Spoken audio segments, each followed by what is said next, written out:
Hello दोस्तों, अब तक हमने हेलो एल्केन में इसमें क्या पढ़े थे सर, नामांकन पढ़ लिया था हमने। इसके बारे में जनरल नॉलेज लिया, इसका फॉर्मूला क्या होता है। इसके बाद में हमने क्या लिया, इसके CX बंध की प्रकृति ली। इससे पहले हमने वर्गीकरण किया था इसका। इसके आगे मोस्ट इंपोर्टेंट चीजें आती हैं, हेलो एल्केन बनाने की विधियां। और ध्यान रखना, इस टॉपिक पर अच्छे से आपको कंसंट्रेट करना है, क्योंकि इस टॉपिक पर रिलेटेड आगे वाले ऑर्गेनिक केमिस्ट्री की सभी रिएक्शंस इसी टॉपिक से रिलेट करती हैं, ठीक है। और रिएक्शन आज से स्टार्ट होंगे इसमें, और आज हम ये इसकी हेलो एल्केन बनाने की विधियां पढ़ेंगे। 6 विधियां होती है, इनमें से हम चार का अध्ययन आज करेंगे।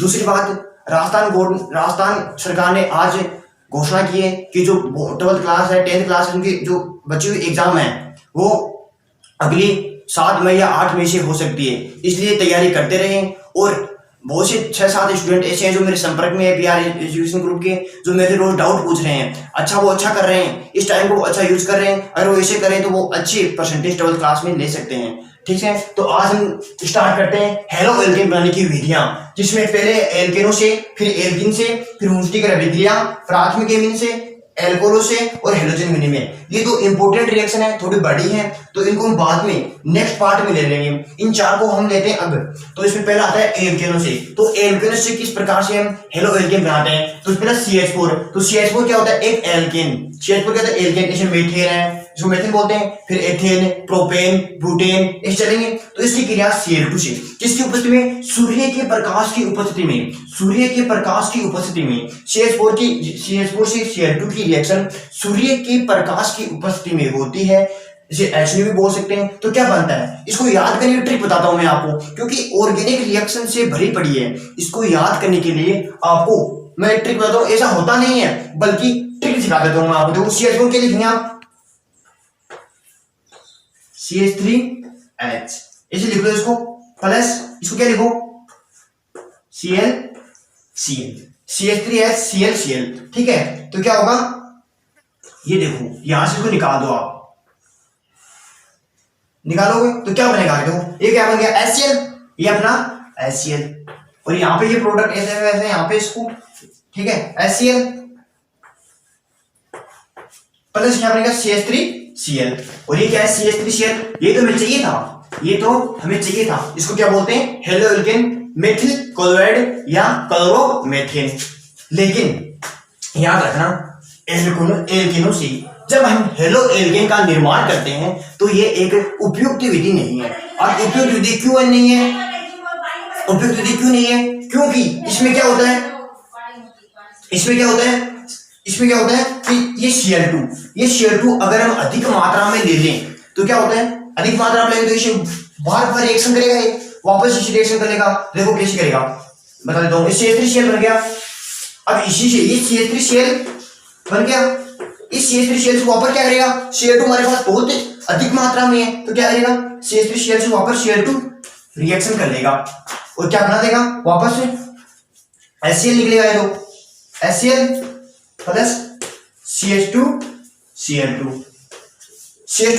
फिर वापस से Cl2 ये आ गया। तो ये क्या करेगा, CH2Cl2, ये वापस किसी रिएक्शन करेगा Cl से Cl2 से, तो Cl2 से वापस क्या बनेगा, वापस हमारा Cl3 बन जाएगा, एक HCl और निकल जाएगा। इसके बाद में वापस क्या हुई, वापस किसी रिएक्शन करेगा CH3 वापस किसी रिएक्शन करेगा Cl2 से, और क्या बनेगा CCl4 प्लस HCl। तो समझ में क्या आ रहा है, यहाँ पे आपको समझ में क्या आ रहा है, देखो फर्स्ट में क्या बना, फर्स्ट में क्या बना, CH3Cl बना, ये क्या है मोनो, ये क्या है मोनो। फिर क्या बना, CH3Cl Cl2 से वापस रिएक्शन करके क्या बनता है CH2Cl2, तो क्या है डाई, इसमें 2 क्लोरो है तो डाई। और फिर देखो ये क्या बना, क्लोरोफॉर्म, जिसमें क्या है 3 क्लोरीन है, तो क्या बन गया ट्राई, और ये क्या बन गया टेट्रा। अर्थात इस रिएक्शन में हम एक प्रकार का प्रोडक्ट, एक प्रकार के हेलो एल्केन प्राप्त नहीं होते हैं, हमें प्रकार के मतलब कि मोनो, डाई, ट्राई, टेट्रा ऐसे प्राप्त होते हैं। तो इनका ध्यान, इसलिए विधि उपयुक्त नहीं है। मान लो मैं एक अकेला ही चाहिए तो किसे प्राप्त करें, तो ये विधि इसके लिए उपयुक्त नहीं है।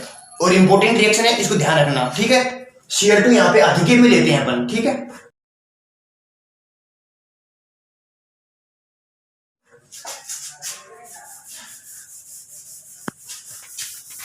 अब तक हम एल्केनों से पढ़ चुके हैं, लेकिन इतनी उपयुक्त विधि नहीं है। अब पढ़ेंगे एल्केन। कोई भी एल्केन लेनी है उससे हम क्या बनाएंगे, हेलो एल्केन बनाएंगे।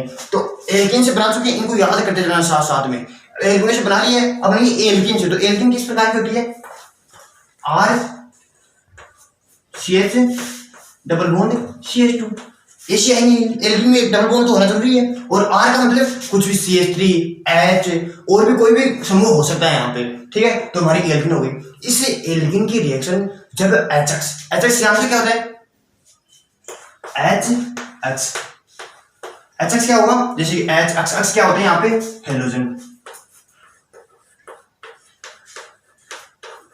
हाइड्रोजन हेलाइड होते हैं। तो X क्या होता है यहाँ पे, X हेलोजन होते हैं, जैसे कि क्लोरीन ब्रोमीन आदि ये होते हैं। HF भी हो सकता है, HBr भी हो सकता है, HI भी हो सकता है, HCl भी हो सकता है। जब हम एक एल्कीन की रिएक्शन HX से कराते हैं तो यहाँ पे एक रूल आता है मार्कोनिकोव नियम। ये वेरी वेरी इंपॉर्टेंट है, आपके एग्जाम में 100% पूछा जाता है कि एल्कीन की रिएक्शन जब HX के साथ होती है तो मार्कोनिकोव नियम के साथ होती है। मार्कोनिकोव नियम क्या कहता है, मार्कोनिकोव नियम क्या कहता है, मार्कोनिकोव क्या कहता है,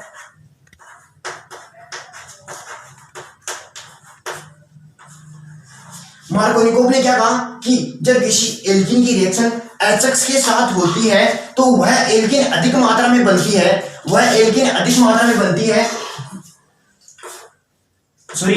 जब एल्कीन की रिएक्शन HX के साथ होती है तो इसमें अक्स वहां जाता है जहां हाइड्रोजन की कमी है। तो इसमें देखो हाइड्रोजन की कमी कहां पे है, इसमें कमी कहां पे है, यहाँ पे। तो यहाँ पे आएगा हमारा हेलोजन।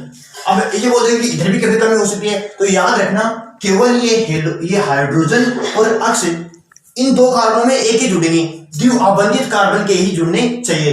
तो हम बोल सकते हैं कि मार्कोनिकोव नियम के अनुसार जब किसी एल्कीन की रिएक्शन HX के होती है तो हमारा हाइड्रोजन उस द्विआबंधित कार्बन के पास जाता है, उस द्विआबंधित कार्बन से जुड़ता है जिसके पास हाइड्रोजन अधिक मात्रा में होते हैं। तो हमारा क्या प्रोडक्ट बनेगा, यहाँ पे हमारा प्रोडक्ट बन जाएगा RCH और यहाँ पे आएगा हमारा हेलोजन और यहाँ पे आ जाएगा हमारा CH2 था एक हाइड्रोजन तो CH3। ये हमारा प्रोडक्ट बन गया। और ऐसी रिएक्शन पूछी जा सकती है। अब मान लो एग्जांपल लेते हैं इसके ऊपर, हम एग्जांपल करते हैं इसके ऊपर, ठीक है। तो मार्कोनिकोव नियम और यहाँ पे एक रूल हो रहा है एंटी मार्कोनिकोव नियम।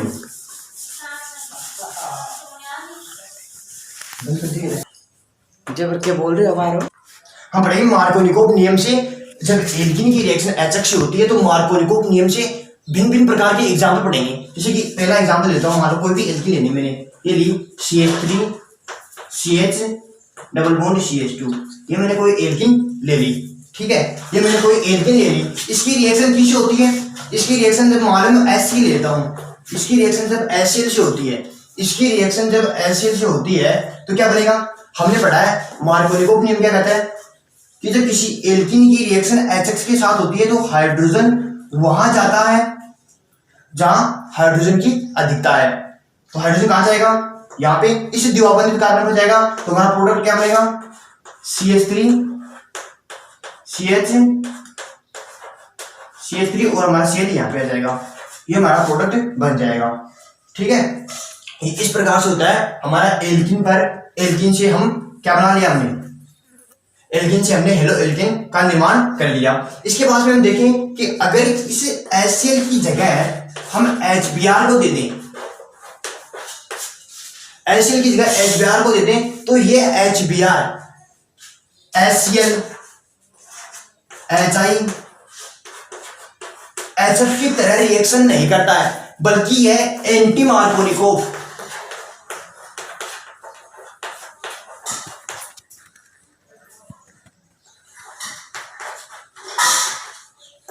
एंटी मार्कोनिकोव नियम के अनुसार रिएक्शन करता है।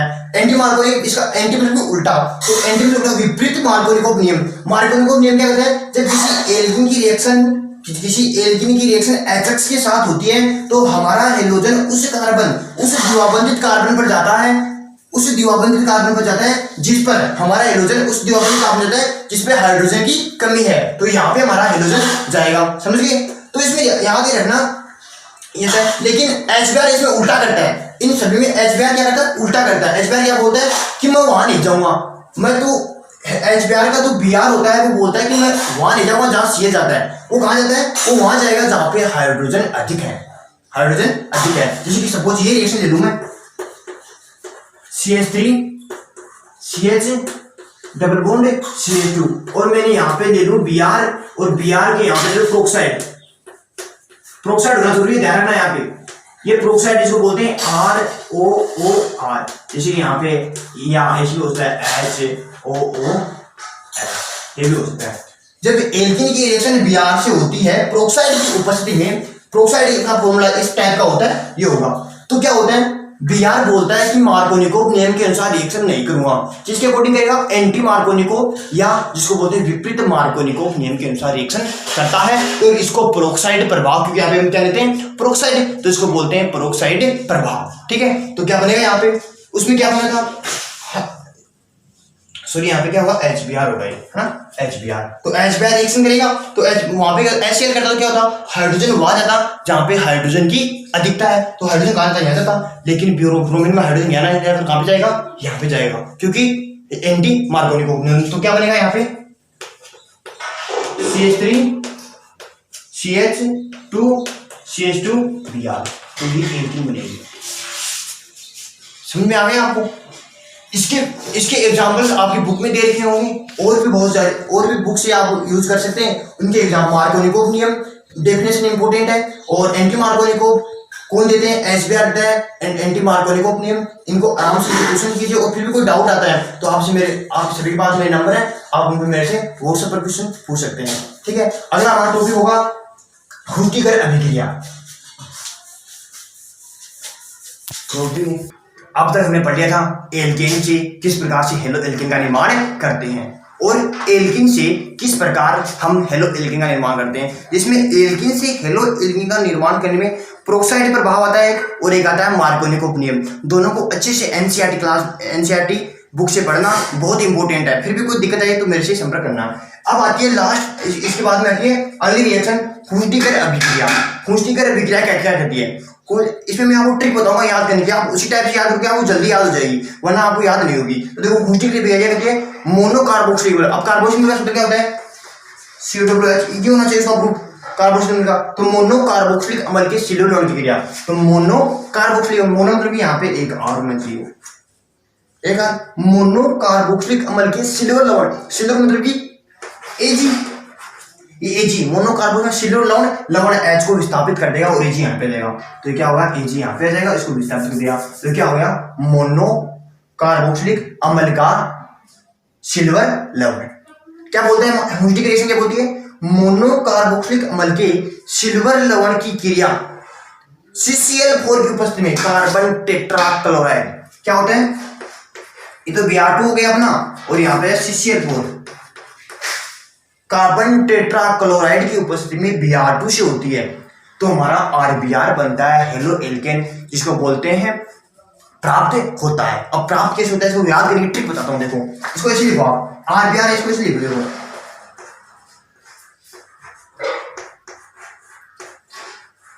लिख लिया, प्लस में Br2 है, यहां से इस Br2 को उठाओ, यहां पे टिकाओ, इसको हो गया। कैसे देखो, इसे याद, इस ट्रिक को याद रखना, ये बहुत फायदेमंद होगी आपके। इसको इसके साथ लगा दो, इसको इसके साथ लगा दो, तो क्या बनेगा हमारा, इसको जोड़ो, दोनों कनेक्ट हो गया, क्या बनेगा RBr,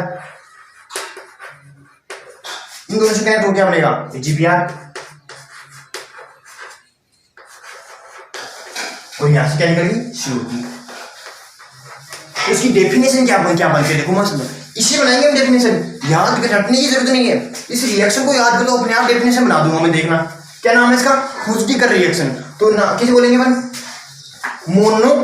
डेफिनेशन बोल रहा हूं, मोनोकार्बोक्सिलिक अम्ल के सिल्वर लवण की क्रिया, ये मोनोकार्बोक्सिलिक सिल्वर लवण की क्रिया किसके साथ, Br2 के साथ, किसकी उपस्थिति में, CCl4 की उपस्थिति में, CCl4 की उपस्थिति में। तो क्या बोलेंगे, मोनोकार्बोक्सिलिक अम्ल के सिल्वर लवण की क्रिया CCl4 की उपस्थिति में Br2 से होती है, तो हमें हेलो एल्केन प्राप्त होता है। लेकिन इसमें हुआ क्या, ब्रोमीनीकरण, ब्रोमीन जुड़ा है तो इसे बोलते हैं ब्रोमीनीकरण।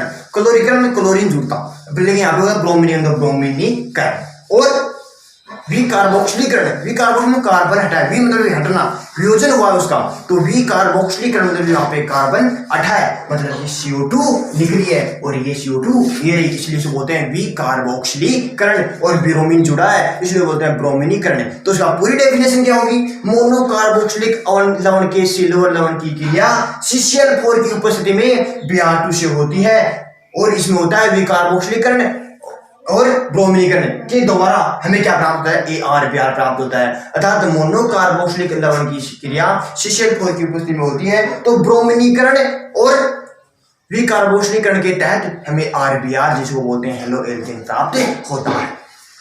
अब यहाँ समझ में आ गया, इस रिएक्शन इंपोर्टेंट है, इसको ध्यान रखना, ठीक है। इसके बाद में आती है हमारे एल्किन प्राथमिक एमीन से।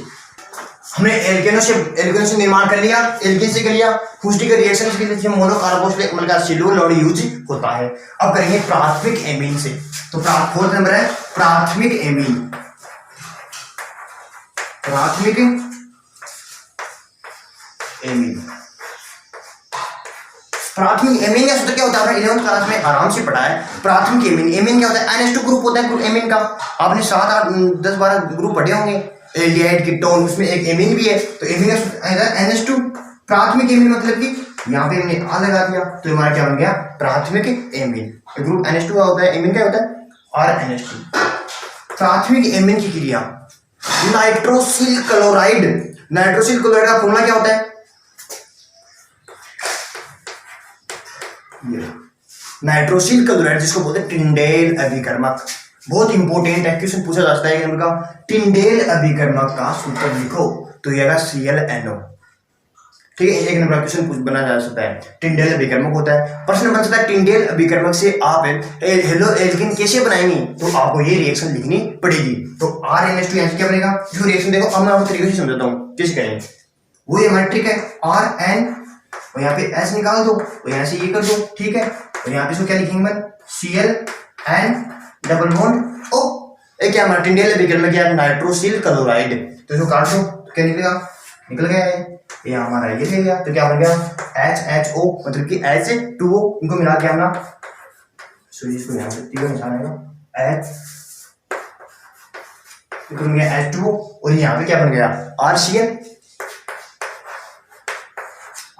और ये क्या बन गया N2। तो प्रश्न ये बन सकता है कि जब आप टिंडेल अभिकर्मक का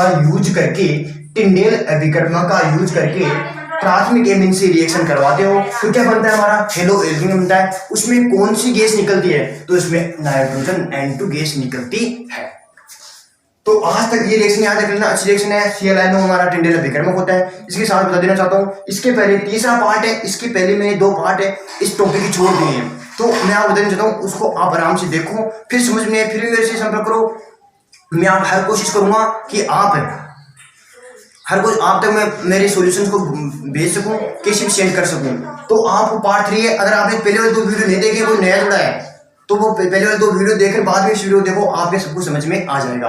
बची हमारी 2 रिएक्शन एल्कोहल से और हेलोजन विनिमय से। आज तक हम इतने रखेंगे क्योंकि ये रिएक्शंस हैं, रिएक्शन इतनी जल्दी आपके समझ में नहीं आएंगी। तो आप यहाँ 4 रिएक्शन पढ़ चुके हैं, इन 4 को अच्छे से क्लियर करो। इनमें से 1-2 नंबर के क्वेश्चन बन सकते हैं और इंपोर्टेंट भी है, जैसे कि एल्केन से मार्कोनिकोव है, एंटी मार्कोनिकोव है, इसमें ह्यूटिक अभिक्रिया डायरेक्ट समीकरण पूछ लिया जाता है और यहाँ प्राथमिक एमीन में इसका सूत्र पूछ लिया जाता है, रिएक्शन पूछ ली जाती है, ठीक है। तो आज के लिए इतना ही, थैंक्स। इसको ज्यादा से ज्यादा अपने दोस्तों के पास शेयर करो, धन्यवाद।